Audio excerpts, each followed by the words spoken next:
الحمد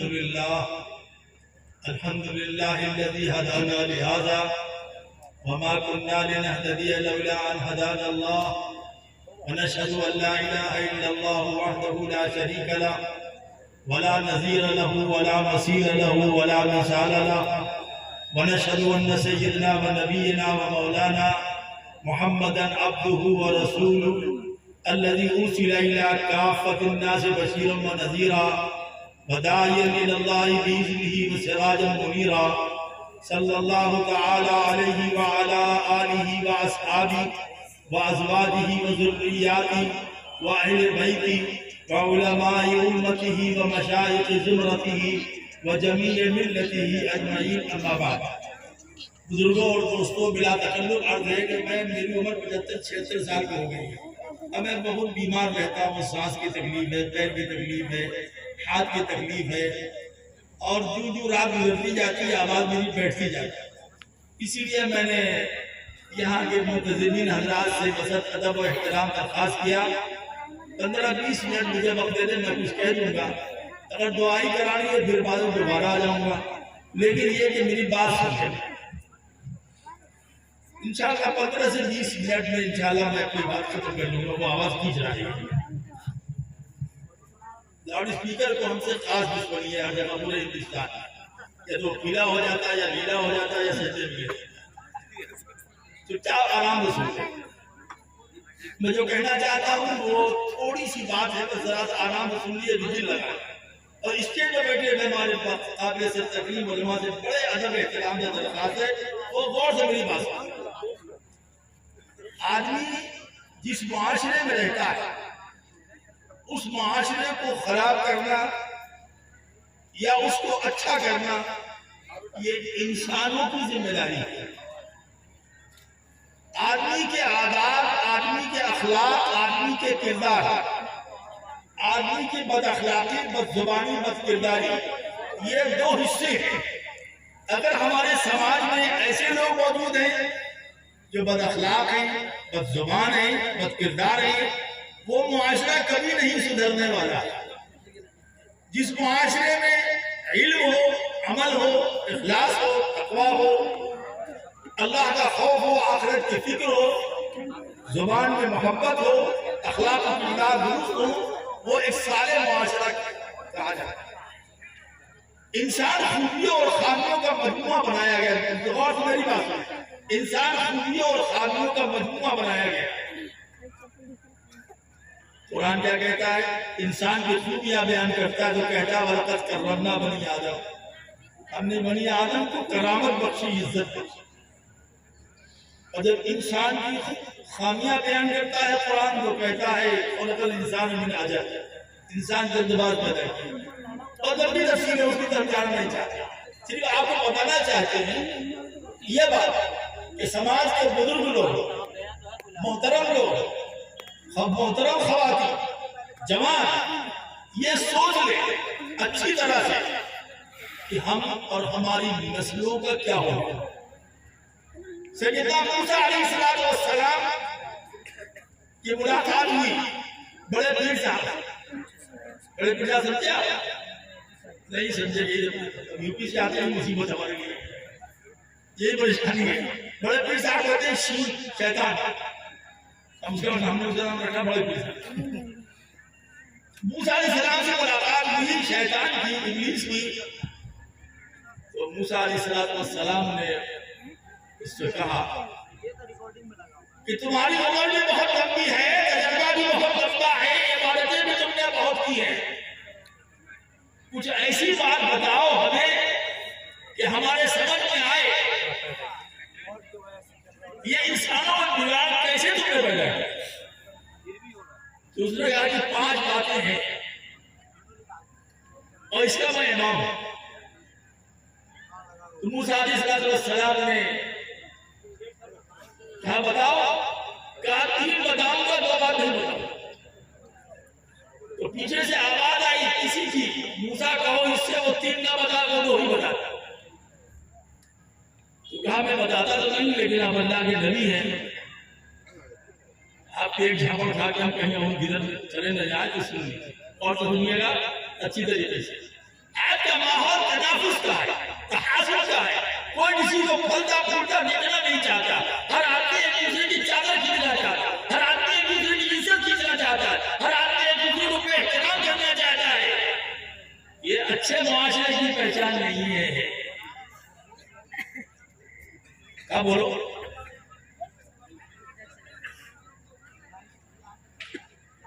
تو شیطان نے کہا میں پوری انسانیت کو گمراہ کرتا ہوں دو چیزوں سے. نوجوان بچے سنیں، ان کو ہرس پیدا کرتا ہوں، لالچ پیدا کرتا ہوں. یہ مرتبہ حاصل کرو، وہ مرتبہ حاصل کرو، وہ عزت حاصل کرو، وہ کرسی حاصل کرو، مال کی عزت، جان کی عزت. یہ ہرس پیدا کرتا ہوں جس سے سماج میں گڑبڑی پیدا ہو جاتی ہے، اور حسد پیدا کرتا ہوں. اور حسد کی تعریف بھی یہی ہے کہ زید کو جو مرتبہ ملا ہوا ہے ہمیں ملے نہ ملے زید سے چھن جانا چاہیے. پھر اس نے مثال دیا کہ جنت سے آدم علیہ السلام نکالے گئے ہرس کی وجہ سے. جب ہم نے ان سے کہا یہ درخت کھا لو ہمیشہ جنت میں رہو گے، تو ہرس پیدا ہوئی ہمیشہ جنت میں رہنے کی. ان بیچارے نے کھا لیا، جنت سے نکال دیا. اور میرے اندر پیدا ہوا حسد کی بیماری میرے اندر آئی.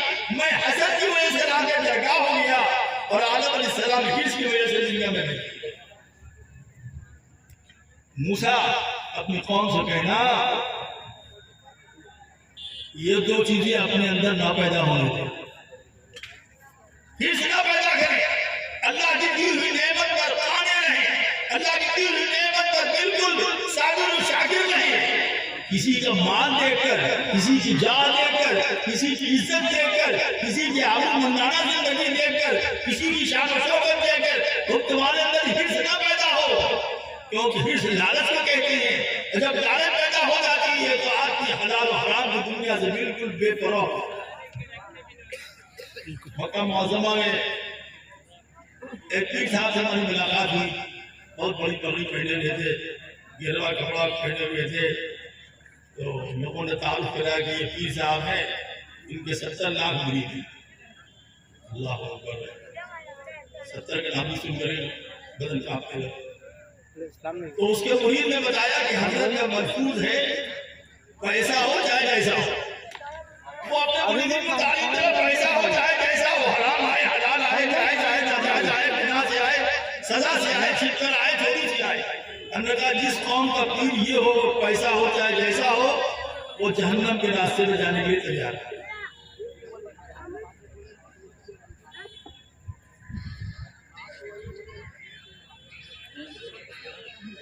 اس بیماری کو ہمارے نوجوان بچوں اپنے دلوں سے نکال. اللہ نے جو تم کو مان دیا ہے، جو تم کو چیزیں دی اس پر راضی رہو. اللہ سے مانگو، لوگوں کی چیزوں پر ہرس مت کرو، اور حسد سے دور رہو. دیکھو قرآن کریم کی آیت کیا کہتی ہے؟ وَمِن شَرِّ حَاسِدٍ إِذَا حَسَدَ. اللہ اپنے نبی سے کہہ رہا ہے کہ حاسد کی حسد سے پناہ چاہو. حسد وہ بری بلا ہے جو ایمان کو کھا جاتا ہے. حسد کے ذریعے سے کبر پیدا ہوتا ہے، حسد کے ذریعے سے غصہ پیدا ہوتا ہے، حسد کے ذریعے سے انتقام پیدا ہوتا ہے، حسد کے ذریعے سے جوش پیدا ہوتا ہے. جب آدمی حسد میں حاصل ہر وقت جلتا رہتا ہے کیسے ان کی ولایت چھین لے، کیسے ان کی عبادت چھین لے، کیسے ان کی کرسی چھین لے، کیسے ان کی محنت چھین لے، کیسے ان کی نظامت چھین لے، کیسے ان کی صدارت چھین لے. ہمیں ملے نہ ملے اس کو نہیں پتا. یہ وہ دو مرض ہیں جو آہستہ آہستہ ہمارے سماج میں پل رہا ہے، پھیل رہا ہے. آگاہ ہو جاؤ، آگاہ ہو جاؤ، آگاہ ہو جاؤ. ہم نہیں کہتے، ہماری کوئی حیثیت نہیں. یہ مدرسہ جن کے نام پر ہے حکیم الامت حضرت مولانا اشرف علی تھانوی رحمۃ اللہ علیہ، جن کی عمر 82 سال 6 ماہ ہوئی تھی، جنہوں نے 1454 کتابیں لکھی، 1454 کتابیں. اور خاص بات یہ کہ ان کی ہر کتاب آ کر پوری دنیا میں جاری ہو چکی. دیوبند میں سب سے زیادہ کتاب اگر بکتی ہے تو حضرت تھانوی کی بکتی ہے. وہ فرماتے ہیں کہ تباہی کی دو علامت ہے. جب جاہل اپنی جہالت میں ضد کرے، نہ مانے، اور عالم میں حسد پیدا ہو جائے، وہ حرص پیدا ہو، تو اس قوم کو تباہ ہونے سے کوئی نہیں روک سکتا ہے. اور یاد رکھو اچھی طریقے سے اس بات کو کہ یہ جو مرض ہے خبیث مرض ہے، اور یہ باطنی مرض ہے، اندر کے مرض ہے. کرتے پر گاڑی لگ جائے تو اولا لگا کے صاف کر سکتے ہو، لیکن دل کی بیماری کو مٹانے کے لیے، دل کی بیماری کو ختم کرنے کے لیے، دل کی ازالے کے لیے، قلب کی اصلاح کے لیے تم کو جانا پڑا گا روحانی دواخانے میں، اہل اللہ کی خدمت میں، علماء ربانیین کے قدموں میں جھکنا ہوگا، وہ بتائیں گے اس کا علاج.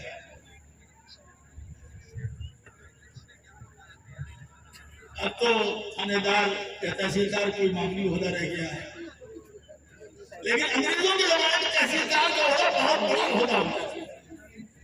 ایک تحصیلدار صاحب آئے سفر اپنے نوکر کے ساتھ مٹھائی لے کر حضرت خانوی کے پاس، میں آپ کو بیٹھ سنا. حضرت خانوی سے بولے کہ اس کے مزاج عجیب ہے، یہ جائے گا بتایا کہ اتنی مٹھائی کھاتا مارنا سے بیٹھ گیا. حضرت خانوی کو حکیم الامت ہے. حضرت نے فرمایا کہ ابھی فرصت نہیں ہے، سنا جگہ میرا بیان ہے، آپ اس مٹھائی کو اٹھا لیں، اپنے سر پر رکھ لیں، ساتھ ساتھ چلیں. وہ نوکر سے لیں گے تحصیلدار ساری کھوپڑی اور مٹھائی رکھوا دے بچیسی کو. تحصیلدار صاحب پیچھے پیچھے پیچھے پیچھے پیچھے پیچھے حضرت خانوی آ گئے، 4-5 جگہ دوڑایا انہوں. اس کے بعد پھر ان کو بیٹھ لیا. فرمایا کچھ سمجھ میں آیا؟ کہا جی میں سمجھ گیا. کیا؟ کہا مٹھائی دنیا ہے اور آپ دین ہیں. دین حاصل کرنے کے لیے جھکنے کی ضرورت ہے، مٹھائی کی ضرورت نہیں ہے، بلکہ دس سے لڑائی کی ضرورت ہے.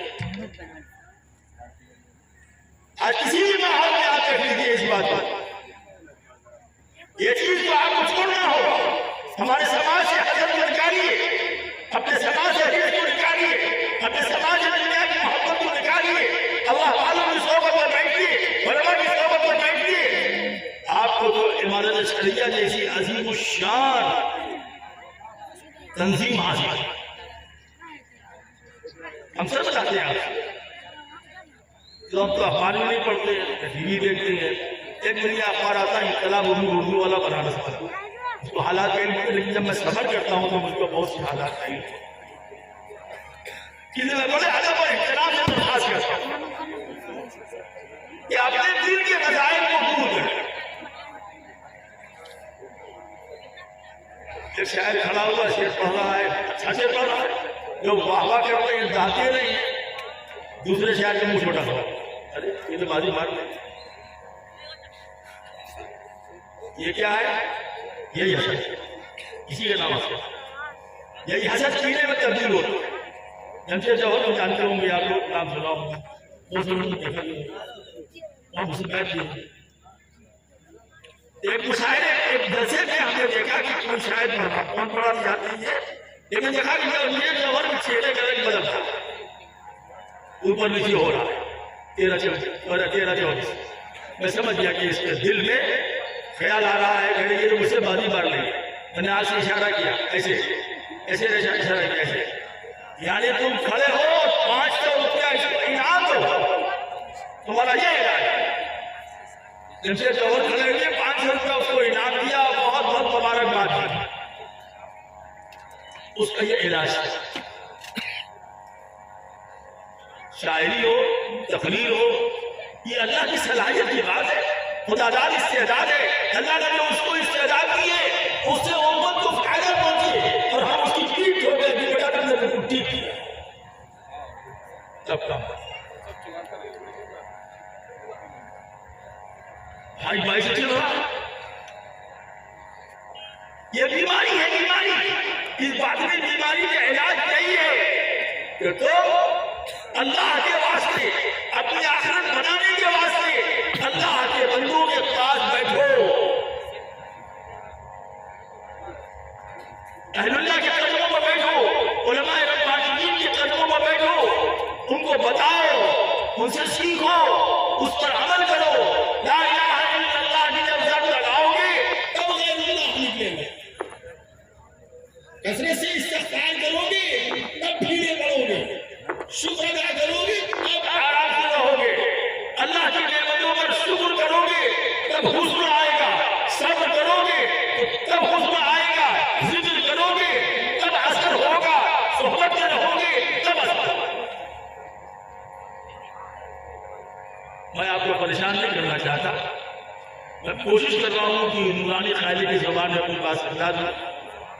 جب میں کئی نئی جگہ جاتا ہوں تو سب سے ایک ہی بات کا خوف رہتا ہے، یا اللہ میں کوئی ایسی بات نہ کہہ دوں کہ یہاں بجائے اصلاح کے فساد ڈرتا رہتا ہوں اللہ سے، یا اللہ ایسی بات کہنا بھی ہے جو لوگوں کی اصلاح ہے۔ اللہ کی نعمتوں پر شکر ادا کرو شاعرو، اللہ کی نعمتوں پر شکر ادا کرو، اے مطلبو اللہ کی نعمتوں پر شکر ادا کرو، اے گاؤں کے پردھان تم کو جو منصب ملا ہے اس پر شکر ادا کرو۔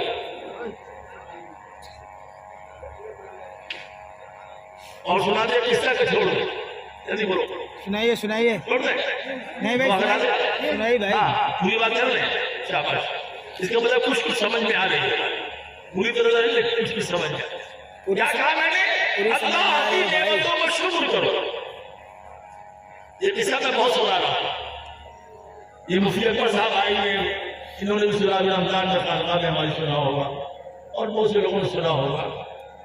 جیسے کہ موسیٰ علیہ السلام جا رہے تھے اللہ سے کلام کے لیے، راستے میں ایک شخص ملا، زرد برق لباس پہنے ہوئے، بڑا حسین بڑا خوبصورت چہرہ، بالکل جب گلاب کے پھول کی طرح چمکتا ہوا۔ سلام علیکم موسیٰ، آپ کا سلام کی کیا بات، آپ جا رہے ہیں وہاں؟ کہاں؟ تو میری ایک بات کہہ دیجیے گا اللہ سے، نوجوان بچوں تم سنو، تم اس ملک کا مستقبل ہو، خدا کی قسم میں ہندوستان کے 75% حصے میں دورہ کرتا رہتا ہوں اور زیادہ تر دیہات میں دورہ کرتا ہوں، میں بہت سی باتیں سمجھتا ہوں تجربے کی بنیاد پر۔ آپ اللہ سے میری ایک بات کہتے ہیں، اس مالدار نے کہا کیا؟ اللہ سے کہیے گا کہ یا اللہ آپ نے اتنا دیا ہے، اتنا دیا ہے، اتنا دیا ہے، گھر بھر گیا، بکسا بھر گیا، الماری بھر گئی، اب تو دینا بند کر دیجیے، اب دینا مدرسے کی طرف سے بریانی کا انتظام نہیں کیا، اب دینا بند کر، ٹھیک ہے؟ اور سنیے، جب لوٹیے گا تو جواب میں اللہ دیا دیں تو بتا بھی دیجیے، ٹھیک ہے؟ آگے بڑھے تو دیکھا کہ ایک شخص بیٹھا ہوا ہے پتھر کے اوپر، نہ سر پہ ٹوپی نہ پیر میں چپل، یہاں تک ننگا یہاں نونگا، صرف کار باندھی ہوئی ہے یہاں سے لے کر سلنگا چھپانے تک، بس کوئی جگہ جگہ سے پھٹا ہوا۔ سلام علیکم، آپ جا رہے ہیں کیا؟ تو اللہ تعالیٰ سے ایک بات کہتی ہے، کیا کہتی ہے؟ اللہ سے کچھ تو دے دے، کچھ تو دے دے، سر پھٹا سر پھٹا پیر پھٹا، یہ کار باندھی نہیں یہاں سے مالا اسے کہیے کچھ دے دے، اور جو جواب دے بتا دے۔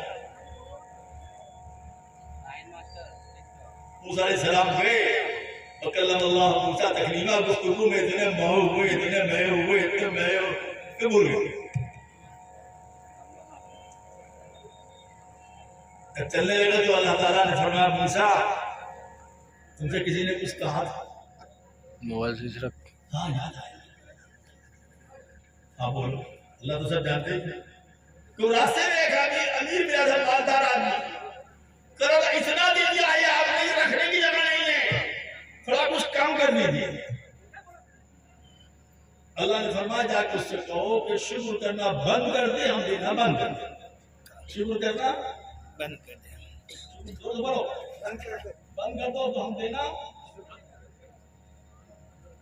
تو اس نے کہا کہ ہم یہ نہیں کر سکتے، شکر کرنا تو بند ہی نہیں کر سکتے، شکر ہی کی بنیاد میں تو اتنا ملا ہے، یہ نہیں ہو۔ موسیٰ علیہ السلام نے بڑے غور سے خود دور کو اس کو دیکھا، غور سے سنیے گا مزہ، اس سے مزہ کیا؟ اللہ کا پیام ملا، چند منٹ نبی کی صحبت ملی، چند منٹ جاتے ہوتی، اب صحبت کی تاثیر دیکھیے کیا ہے۔ اللہ کا پیام تو مل گیا، اب صحبت کی تاثیر، صحبت سے ہوتا کیا ہے وہ دیکھیں۔ آگے بڑھے تو مل گیا بیچارہ، میری بات بھی کہا تھا جی کہہ دیا تھا. اللہ نے فرمایا شکر کرنا شروع کر دو دینا شروع کر دیں. کس بات کا شکر کریں؟ سر ننگا پیر ننگا یہ پہلے ہنکار یہ بھی پھڑا پڑا ہوا ہے. آپ کس چیز کا شکر ادا کریں؟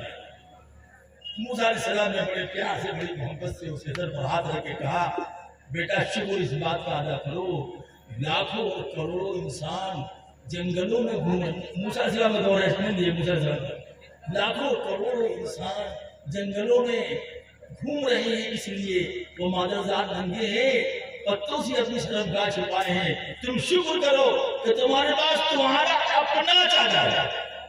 تمہارے پاس چادر تمہارا اپنا ہے. اس پر خدا کا شکر ادا کرو. کچھ دنوں کے بعد جب پھر چلے تو پھر ملاقات ہو گئی. کیا حال ہے بھائی؟ کہا موسیٰ شکر کرنا میں نے بند نہیں کیا. نوجوان بچے سن لو جو کہتے ہیں دھاڑی کے پیچھے روپیہ ملے تنخواہ 25,000 ہے. 25,000 پر خدا کا شکر کرو شکر کرو. آؤ ہم تم کو بنارس جو ہمارے وزیر اعظم کی برکت سے ہندوستان کا اول نمبر کا شہر بن گیا ہے آؤ اس کے تاج ہوٹل کے سامنے تم کو 500 نوجوان لڑکے دکھلائیں گے جو ٹمپو چلا رہے ہیں جو اکا چلا رہے ہیں جو رکشا چلا رہے ہیں جو کار چلا رہے ہیں سب گریجویشن کیے ہوئے ہیں اور بی اے کیے ہوئے ہیں اور نوکری کے لیے مر رہے ہیں. رازق اللہ ہے ڈگری والے نہیں کیا کرتے. علماء کو اس لیے ملتی ہے علماء نے علم الہی کو لیا. ڈگریوں سے کچھ نہیں ہوتا ہے. میری روز ادا لوگ آتے ہیں خانقاہ میں ہمارے جی جاب چلی گئی حضرت جی پیسہ ختم ہو گیا 1.5 لاکھ روپیہ ملتا ہے ہر مہینے 50,000 قرض ہو جاتا ہے. مان لو کارخانے عالم اللہ چلاتا ہے اور اللہ ہی دیتا ہے. جو تمہارے پاس ہے اس کو خدا کا شکر ادا کرو. نہیں شکرتم لأزیدنکم شکر کرو تو برکت دے. موسیٰ شکر کرنا میں نے بند نہیں کیا اور اللہ نے بھی دینا بند نہیں کیا. لیکن کیا موسیٰ جو 5 منٹ آپ کی صحبت ملی جاتے وقت آتے وقت اس نے ہم کو طریقہ سکھلایا. بیوقوف آدمی پاگل آدمی شکر کر کے مال لے رہا ہے تو مال خدا دے رہا ہے تو خدا کی راہ میں لگا. یہ بات آپ کی صحبت سے ہمارے سمجھ میں آئی. اس دن سے ہم نے مال لگانا شروع کیا غریبوں پر یتیموں پر بیواؤں پر مسکینوں پر اور دیتے رہے ان کی دعائیں لیتے رہے یہاں تک کہ نہ میرے مال میں کمی نہیں ہوئی اور ہزاروں ہزار انسان آج ہمارے مال سے مستفید ہیں. موسیٰ آپ کی صحبت سے سمجھ میں آیا کہ مال جمع کرنے کی چیز نہیں ہے بلکہ اللہ کے نام میں لگانے کی چیز. بس میری بات ختم ہو رہی گھبرائے. پھر وہ پہنچے بڑھاشا کے پاس جو ٹاٹ پہنے ہوئے دیکھا بڑا کرتا پجامہ ٹوپی رومال بنیائی بڑا پہنے ادھر ادھر خود لگا بیٹھا ہوا ہے. کہ بھائی تمہارا کیا حال ہے؟ کہا موسیٰ آپ نے سکھلایا کہ یہ ٹاٹ تمہارا اپنا ہے. میں نے اس پر اللہ کا شکر ادا کرنا شروع کیا. سچے شکر ادا کیا. اللہ تیرا احسان ہے میری شرمگاہ تو چھپی ہوئی ہے کروڑوں انسانوں کی شرمگاہیں نہیں چھپی ہیں. میں پتہ نہیں اپنا ذاتی مال لگایا ہوں. اللہ نے اتنا کرم کیا اتنا کرم کیا اتنا کرم کیا کہ ایک دن ایک مالدار آدمی ادھر سے گزر رہا تھا شکر کے سوائے. اس نے ہم کو دیکھا ٹاٹ کر ذرا لے گئے. اس نے ہم کو کپڑے دیے کرتا پجامہ ٹوپی جو بھی زمانے کے ساتھ رہا ہوگا اور بہت سارے پیسے دیے. تو کہا اس سے چھوٹا موٹا کوئی کاروبار کر لو اللہ کا شکر ادا کرو کہ تم کو بن مانگے ملا. اللہ کا شکر ادا کیا تو میں مالدار ہو گیا اور اللہ کا شکر ادا کیا تو وہ سخی ہو گیا.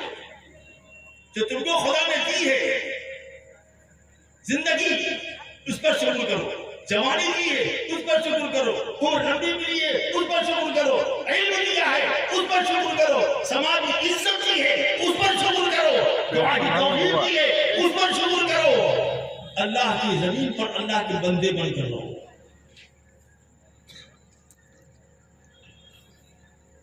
ہمیشہ گناہوں سے توبہ اور استغفار کرتے رہو. ہمارے حضرت العبادی رحمۃ اللہ علیہ فرماتے تھے ابو نصر کو پکارتے تھے نام میرا دوسرا ہے. کہتے تھے ابو نصر ایک بات یاد رکھ کیا فرمایا 2 رکعت نماز توبہ پوری زندگی پڑھنے تک موقع ملا. فجر والے شہادات جب 100 مرتبہ استغفار پڑھ کے اللہ سے کہا کہ اللہ جتنے بھی ہم نے اب تک گناہ کیے جان کر بوجھ کر بھول کر کہ اللہ اس کو معاف فرما دے اور آئندہ ہر گناہ سے بچنے کی توفیق عطا فرما. ابو نصر یہ تم معمول اپنا بنا لو. ہمارے حضرت تھانی کا یہی معمول تھا, حاجی امداد اللہ کا یہی معمول تھا, میاں جی نور محمد حجانی کا یہی معمول تھا. انشاءاللہ اس کی برکت سے گناہوں سے نفرت تعاص سے رفت کھو دی جائے گی اور تمہارے کام میں تمہاری عمر میں برکت. میں بھی آپ کو کہتا ہوں آپ اس کام 2 رکعت نماز پڑھیے, کسی وقت 100 مرتبہ استغفار کرو اور اللہ کے گناہوں سے روزانہ توبہ کرو. گناہوں کا بوجھ ہلکا ہوگا, زندگی ہلکی ہوگی, توبہ استغفار کرتے رہو گے, دل میں اللہ کا خوف پیدا ہوگا, اللہ کا خوف پیدا ہوگا, گناہوں سے بچو گے, اللہ کی محبت پیدا ہوگی, طاعت کی راہ پر.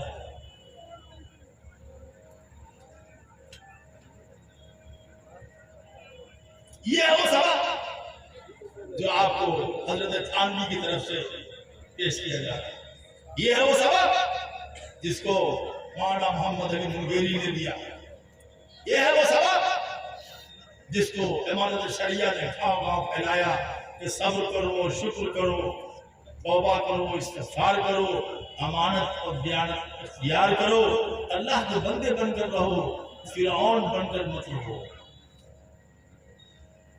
فرعون بن کر بس بہت زیادہ ہم بول بھی نہیں سکتے, ہماری زمین بھی اس لائق نہیں ہے.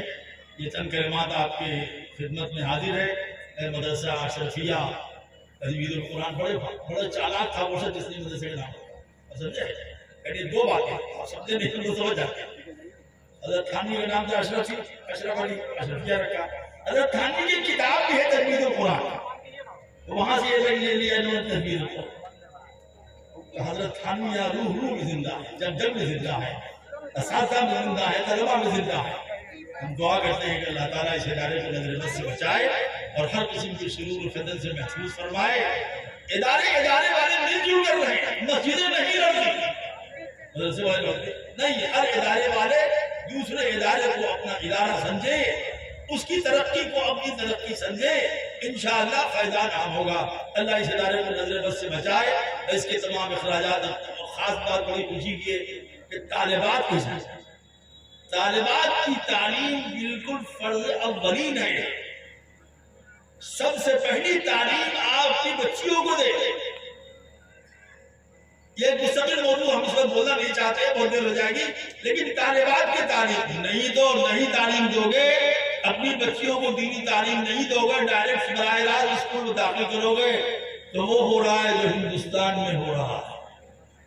آپ کے ملیا قریب میں کھگڑیا ضلع میں یہ سنا ہے کہ وہاں سے چند مہینوں میں 10 لڑکیاں موت ہوئی, جہاں کے وہاں 3 دن ادارے, بہت بڑے پجامہ وہاں پر, لیکن اپنے گاؤں کی لڑکیوں کو نہیں روک سکتے. 65,000 لڑکیاں اسلام سے مرتد ہو کر چلی گئی, کسی کی جھوٹ رہے گی کیا خیال ہے؟ فلانے کی لڑکی نہیں ہے, مسلمانوں سماج کی ہر بیٹی تمہاری بیٹی.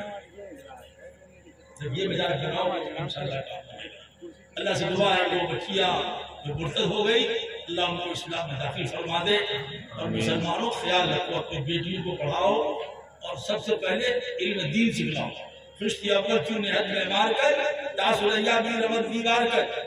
پہلے اگر مکان کی بنیاد ٹیڑھی ہے پورا مکان ٹیڑھا ہوگا. اپنی نسلوں کو پہلے دین سکھاؤ, قرآن پڑھاؤ, اردو اتنا پڑھاؤ کہ بہشتی زبر اصلاحی نصاب پڑھ سکے, اسلام کے ساتھ کلمے بامانا جاتا رہو.